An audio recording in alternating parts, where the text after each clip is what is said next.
Assalamualaikum warahmatullahi wabarakatuh sekalian. Ternyata sejarah Islam dan sejarah agama Kristen itu ada yang ditutup-tutupi. Jadi sejarah ini adalah sejarah kelam. Kenapa ini sengaja ditutupi? Mungkin ya tujuannya baik, biar apa? Biar orang-orang tidak malas ibadah, tidak malas beragama dan lain sebagainya. Tujuannya sih baik. Namun ada pemicu kenapa saya bongkar sejarah ini. Pemicunya adalah karena saya melihat maraknya perdebatan agama di media sosial kita saat ini. Saya melihat ya di Indonesia itu ya, perdebatan antara agama ini seperti debat kusir ya, seperti anak kecil yang sedang berdebat. Kalau mungkin Anda perhatikan ya di sosial media itu banyak orang yang berdebat. Misalnya nih, salah satu contoh misalnya Donditan. Donditan itu suka mereview Bible misalnya, atau Elia misalnya suka mengatakan atau menuduh gitu, menuduh yang enggak misalnya kitab suci kalian itu dicomot dari kitab suci kami gitu, dan banyak lagi yang perdebatan-perdebatan di media sosial. Namun garis besarnya saya lihat ya, benang merahnya saya lihat ya, di antara agama Kristen dan agama Islam ini, mereka saling klaim agama mereka yang paling suci, agama mereka yang paling murni, agama mereka yang diturunkan Tuhan, dan mereka saling klaim juga kitab suci mereka itu atau ayat kitab suci itu ada yang dicomot, ada yang ada yang ditiru-tiru dan lain sebagainya. Pokoknya macam-macam. Nah, kalau bicara tentang tiru meniru atau comot menyomot, bukan berarti saya mengatakan bahwa agama Kristen itu saling comot, saling tiru dengan agama Islam ya, bukan berarti seperti itu. Itu mungkin terjadi karena agama Kristen dan agama Islam itu adalah agama samawi, jadi masih ada beririsan gitu. Nah, bicara tentang comot menyomot atau tiru meniru, kisah air bah, kisah Taman Eden, kisah kehidupan keabadian, Menara Babel, dan lain sebagainya.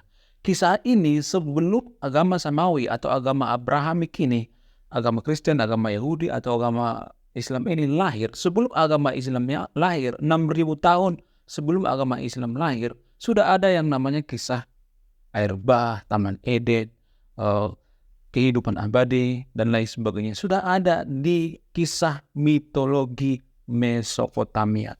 Jadi kalau mempelajari agama itu, kita tidak boleh hanya mempelajari satu sudut pandang. Artinya kita tidak boleh hanya mempelajari satu agama.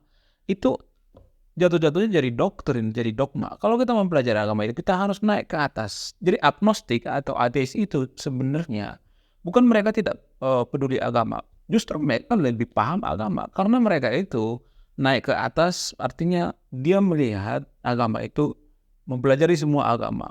Agama Kristen, agama Yahudi, agama Muslim, agama Buddha, Hindu, dan lain sebagainya. Jadi ateis atau agnostik itu melihat agama itu tidak melihat dari satu sudut pandang.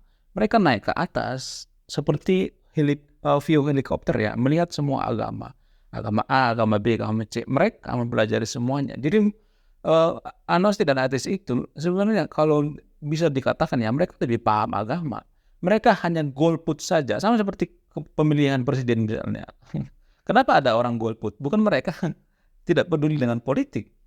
Justru mereka peduli dengan politik. Mungkin calonnya itu nggak ada yang capable gitu. Calonnya itu nggak ada yang berkualitas. Makanya mereka golput. Sama dengan agama. Agnostik dengan ateis itu juga seperti itu. Kenapa mereka golput terhadap agama? Karena mungkin saja di pikirannya tidak ada yang capable gitu, yang berkualitas gitu. Mungkin banyak alasan lah gitu. Jadi kalau kita belajar agama itu, kita tidak boleh hanya melihat dari satu sudut pandang. Kalau kita belajar agama itu hanya satu sudut pandang, itu sama aja kita mengatakan bahwa bumi itu datar. Bumi itu datar. Buktinya saya pergi kemana juga datar. Gitu. Padahal kalau kita naik ke atas, ke ruang angkasa, bumi itu tidak datar. Bumi itu bulat gitu. Jadi kalau yang mengatakan bahwa agamaku yang paling benar, agamaku yang paling suci, agamaku yang paling murni, itu sama aja dengan mengatakan bahwa umpamanya ibaratnya mengatakan bahwa bumi itu datar. Padahal kalau kita naik ke atas, bumi itu nggak datar, bulat gitu. Jadi sama halnya dengan debat kusir agama yang ada di Indonesia yang saya perhatikan ini ya. Mereka saling mengklaim agama siapa yang paling benar, agama siapa yang paling suci, dan lain sebagainya. Lalu, apa sejarah agama Kristen atau agama Islam yang sedang ditutupi? Apa sejarah kelam agama Islam dan Kristen ini? Mohon maaf ya, sebelum saya bongkar sejarah kelam agama Islam atau agama Kristen, mohon maaf ya, saya bongkar ini bukan tujuan saya untuk menjauhkan Anda dengan agama. Anda tetaplah beragama, karena saya suka dengan orang yang beragama. Bukan tujuan saya untuk mengatakan bahwa Anda menjauh agama, bukan itu. Karena menurut saya sejarah itu harus jujur ya. Sejarah itu tidak boleh ditutupin. Karena apa? Kalau kita menutupin sejarah, bagaimana kita mengajarkan kejujuran kepada keturunan kita? Kalau sejarah kita tutupi, sejarah kita korupsi, dan lain sebagainya. Justru kita belajar sejarah kelam agama itu biar kita cepat dewasa. Kita tidak hanya mau mendengarkan yang baik-baik. Kita juga harus mendengarkan sejarah-sejarah kelam. Biar apa? Biar kita dewasa dalam beragama. Biar tidak ada perkataan lagi yang mengatakan agama saya yang paling suci, agama saya yang paling benar. Sebenarnya kalau boleh jujur ya, saya secara pribadi, agama kita itu nggak suci-suci amat. Ada sisi positif, ada sisi baiknya. Bukan berarti saya mengatakan agama itu negatif semua ya, tidak baik ya. Ada sisi baiknya juga gitu. Oke, sejarah agama Islam. Kita mulai dari agama Islam dulu ya. Nanti saya bongkar sejarah agama Kristen ya. Sejarah agama Islam yang ditutupin yang pertama adalah ini terjadi di Indonesia ya. Tuanku Iman Bonjol menyebarkan agama Islam dengan pedang, melakukan genosida, melakukan kekerasan di Tanah Batak, bahkan menewaskan 200.000 jiwa nyawa di Tanah Batak. Jadi saya tidak asal mengatakan seperti ini, ada sumbernya. Jadi kalau Anda yang marah karena saya membongkar ini, jangan marah ke saya. Marahlah sama yang bikin sumbernya. Sumbernya saya bikin di deskripsi. Berdasarkan buku Tuanku Rao, di situ ditulis bahwa di pasukan Imam Bonjol itu menyebarkan agama Islam itu menggunakan pedang. Pasukan Imam Bonjol memaksa orang Batak saat itu untuk masuk Islam. Lalu bagaimana kronologinya? Bagaimana sejarahnya? Kok bisa Imam Bonjol yang masih saudara dengan orang Batak? Imam Bonjol itu berasal dari Minangkabau ya. Masih tetanggaan, masih saudara. Kenapa mereka jadi perang saudara? Ceritanya bermula pada saat seorang haji bernama Haji Miskin pulang umroh gitu dari Mekah. Jadi sepulang dari Mekah, dia bersekusi dengan pasukan Iman Bonjol dan pemimpin besar yaitu Iman Bonjol untuk mengislamkan Tanah Batak semuanya, memurnikan Islam di Tanah Batak. Nah, Iman Bonjol saat itu setuju, ya udah nggak apa-apa. Jadi di sekolah-sekolah ada dipelajari seperti perang Padri. Jadi perang Padri itu ya berbeda dengan versi yang dituliskan di buku ini. Jadi kalau sahabat komplain gitu, itu tidak benar, itu hoax dan lain sebagainya, jangan komplain ke saya, jangan marah ke saya, marahlah sama yang nulis bukunya. Jadi disclaimer dulu ya, semua yang saya katakan di sini saya tidak asal mangap gitu, ada sumbernya. Kalau mau marah sama yang bikin sumbernya. Jadi Tuanku Iman Bonjol melakukan genosida, melakukan kekerasan di Tanah Batak. TKB-nya itu ada di Bakara. Jadi Bakara itu adalah tempat istana kerajaan Sisingamangaraja. Sisingamangaraja saat itu, mohon maaf ya, kepalanya ya tahu lah. Nanti kalau saya ngomong jadi di-banned sama YouTube ya. Dan disuruh masuk Islam, dia nggak mau. Dia lebih dimilih kepalanya itu diginiin daripada dia harus masuk Islam. Saya sangat salut dengan Raja Batak yaitu Sisingamangaraja. Kalau nggak salah saat itu Sisingamangaraja ke-10 ya. Saya sangat salut. Beliau tidak menerima agama Islam di sana. Dia lebih memilih mati terhormat daripada harus masuk Islam. Daripada harus berkhianat dengan agamanya sendiri yaitu agama Parmalin. Sebenarnya saat itu ada agama Parmalin di Tanah Batak. Agak mirip-mirip dengan agama Islam kalau kita perhatikan. Mereka tidak makan B2 juga. Ada banyak kemiripannya saya lihat. Namun saat itu pasukan Iman Bonjol atau Iman Bonjol sendiri berkekeh gitu harus mengislamkan Tanah Batak. Saat itu kejadiannya sangat memprihatinkan ya. 200.000 nyawa melayang. Bahkan saat itu orang-orang yang sekarang ini, orang-orang Batak yang hidup sekarang ini adalah hanya sekian persen, 40% daripada orang Batak saat itu. Jadi bayangkan 200.000 nyawa melayang.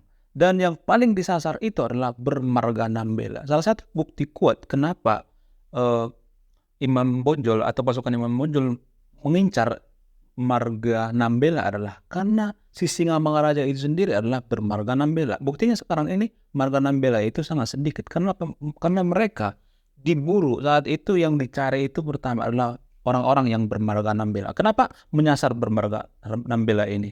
Karena si Singamangaraja itu adalah marga Nambela. Mereka takut nanti pengganti si Singamangaraja ini ada marga Nambela dan mereka balas dendam dan lain sebagainya. Jadi saya mengisahkan sejarah ini bukan berarti untuk tujuan dendam ya, tapi biar kita tahu bahwa sejarah kelam agama kita itu sebenarnya ada. Lalu pemicu kenapa Tanah Batak ini diislamkan selain daripada kepulangan daripada seorang haji bernama Haji Miskin ini, ada provokasi di antara pasukan-pasukan Iman Bonjol. Mereka mengatakan bahwa orang Batak itu adalah kafir, kita harus memerangi kafir. Jadi dari sinilah bermula kenapa orang Batak itu serang oleh pasukan Tuanku Iman Bonjol. Kalau kita berpikir secara rasional ya, apa hak kita mengatakan orang lain itu kafir, ya kan? Belum tentu, misalnya nih kita memerangi kafir, belum tentu kita masuk surga. Bisa aja yang kafir itu masuk surga kan? Kenapa? Karena surga itu adalah hak prerogatif Tuhan. Tidak ada yang tahu kita masuk surga apa enggak. Hanya Tuhan yang tahu. Kalau misalnya kita menghakimi orang lain dengan kata-kata kafir gitu, makanya saya nggak suka kalau ada yang orang sembarangan mengatakan kafir. Saya tahu. Arti kafir itu artinya tidak menerima Allah, atau artinya menutup gitu. Kafir itu kan berasal dari kata cover, menutup diri dengan Tuhan. Saya tahu, tapi karena kata kafir ini bisa memprovokasi ya, bisa memicu peperangan seperti Sukan Iman Bonjol mengislamkan Tanah Batak. Buat apa coba? Ya kan? Buat apa? Apa hak kita? Ya kan? Apa faedahnya? Ya kan? Kalau misalnya ada yang mengatakan biar kita masuk sama-sama masuk surga. Who know? Siapa yang tahu kita masuk surga? Ya kan? Kita nggak tahu, itu hanya prerogatif Tuhan. Bagaimana mungkin kita masuk surga kalau kita membunuh orang lain? Coba kita berpikir secara rasional dulu. Kita ambil waktu sejenak dulu. Bagaimana mungkin kita masuk surga kalau kita membunuh orang lain? Astaga. Jadi begitu kisah sejarah kelam agama Islam yang terjadi di Indonesia, itu di Tanah Batak. TKP-nya di sebuah desa bernama Desa Bakara di pinggiran Danau Toba. Kalau di antara sahabat yang nonton video yang tidak percaya, tanyalah ke daerah situ. Di situ akan diceritakan secara turun-temurun. Jadi cerita ini sebenarnya dulunya diceritakan secara turun-temurun dari kakek nenek kita, turun-temurun. Nah, yang jadi permasalahan adalah kalau misalnya cerita ini dikarang-karang, kenapa lebih dari satu orang yang percaya sejarah ini? Di Tanah Batak, sejarah ini sebenarnya sudah berusaha ditutupin ya, karena mereka itu nggak penendam gitu. Mereka berusaha menghapuskan, mereka memaafkan. Akan tetapi sejarah ini banyak yang tahu gitu. Jadi antara satu dengan yang lain tidak terhubung, tapi ceritanya tahu. Jadi ini salah satu bukti bahwa cerita ini bukan dibuat-buat. Begitu sejarah kelam agama Islam yang ada di Indonesia. Sebenarnya sejarah ini sudah saya jelaskan di video saya sebelumnya. Untuk lengkapnya, kronologinya atau gimana kisahnya, silakan dicek di video saya sebelumnya. Sekarang biar adil ya, saya akan bongkar juga kisah kelam sejarah agama Kristen. Jadi sejarah kelam agama Kristen ini pernah terjadi perang agama gitu. Antara siapa? Antara mereka sendiri, seperti agama Katolik dengan Kristen. Agama Katolik dengan agama Kristen itu pernah terjadi perang. Tidak semua agama Kristen tahu ini. Disebut dengan perang 30 tahun. Sebenarnya konyol ya, kalau dipikir-pikir ya konyol. Ngapain sih perang antara Katolik dengan Protestan? Mereka masih satu Alkitab, satu Nabi, satu Tuhan dan lain sebagainya. Mereka cuma beda tata cara ibadah sedikit. Beda tata cara ibadahnya, nggak terlalu banyak bedanya. Akan tetapi mereka perang. Mereka perang karena apa? Karena mereka hanya mempersoalkan masalah yang konyol, yaitu ajaran siapa yang paling benar. Coba bayangkan, hanya mempermasalahkan ajaran siapa yang paling benar. Inilah biasnya kalau konflik itu ditunggangi oleh agama. Untung mereka damai gitu dengan perjanjian Westphalia. Namun yang paling mirisnya adalah kenapa masalah konyol seperti ini bisa mengorbankan jutaan nyawa. Waktu perang Katolik dengan Protestan itu 30 tahun lamanya, memakan korban jiwa 1 juta lebih orang. Coba bayangkan, nyawa melayang hilang sia-sia hanya karena masalah sepele, hanya karena masalah konyol, hanya masalah ajaran capai yang paling benar. Tapi yang jadi kita apresiasi adalah mereka damai gitu, mereka rangkul-rangkulan, mereka peluk-pelukan, dan sekarang tidak pernah dibongkar lagi dengan perjanjian Westphalia. Sekali lagi, kenapa saya bongkar sejarah ini, sejarah kelam agama Islam dan agama Kristen?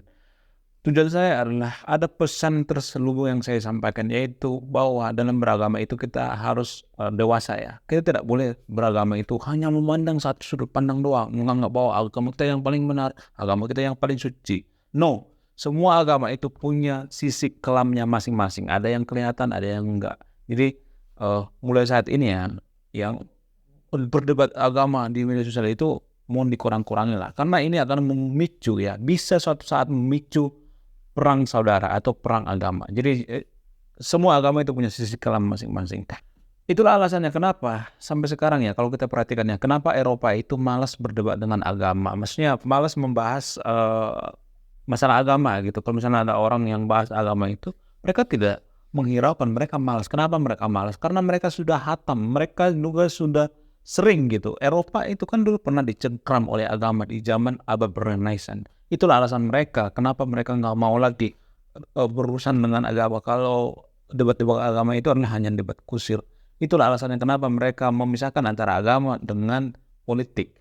Mereka sengaja memisahkan antara agama dengan politik ini atau memprivasi agama. Apakah mereka benci agama? Enggak. Mereka sebenarnya nggak benci agama. Mereka sayang dengan agama. Mereka menjaga nama baik agama. Mereka mau misalkan antara politik atau negara dengan agama untuk apa? Untuk menjaga nama baik agama ini biar nggak dimanfaatkan gitu. Seperti di Konoha misalnya, dimanfaatkan, ditunggangi jadi alat politik, digunakan untuk mempersekusi rumah ibadah orang lain dan lain sebagainya. Jadi sangat bahaya agama ini kalau tidak diprivasi. Bukan berarti saya mengatakan harus diprivasi agama ya di Indonesia ya.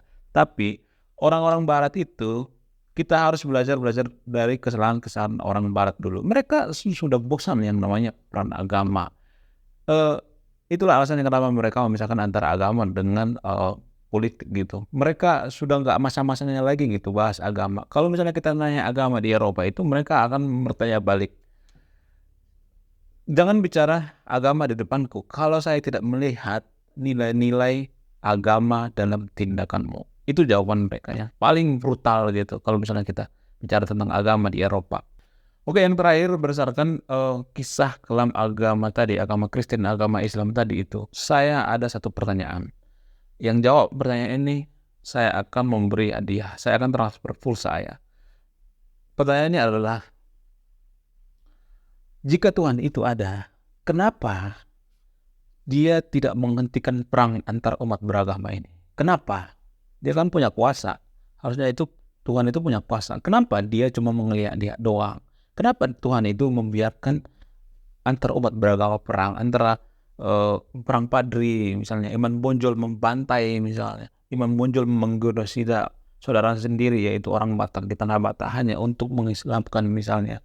Kenapa Tuhan saat itu tidak menjamah gitu? Kenapa Tuhan tidak menstop dengan kuasanya? Bukankah Tuhan itu maha kuasa, maha baik? Ya kan? Kenapa Tuhan itu saat itu tidak menstop? Terus untuk agama Kristen, Katolik dengan Kristen misalnya, Protestan, kalau Tuhan itu baik atau kalau Tuhan itu punya kuasa, kenapa dia tidak memberhentikan ini? Satu agama kok ribut. Kenapa Tuhan itu tidak menstop dengan kuasanya? Kenapa Tuhan itu seperti membiarkan ini? Kenapa bisa terjadi perang agama kalau Tuhan itu ada? Silahkan dijawab di kolom komen. Ini nggak ada jawaban yang sangat benar ya, tapi menurut saya yang paling pantas nanti saya akan pilih ini ya. Saya Ray Konoha, salam rasional.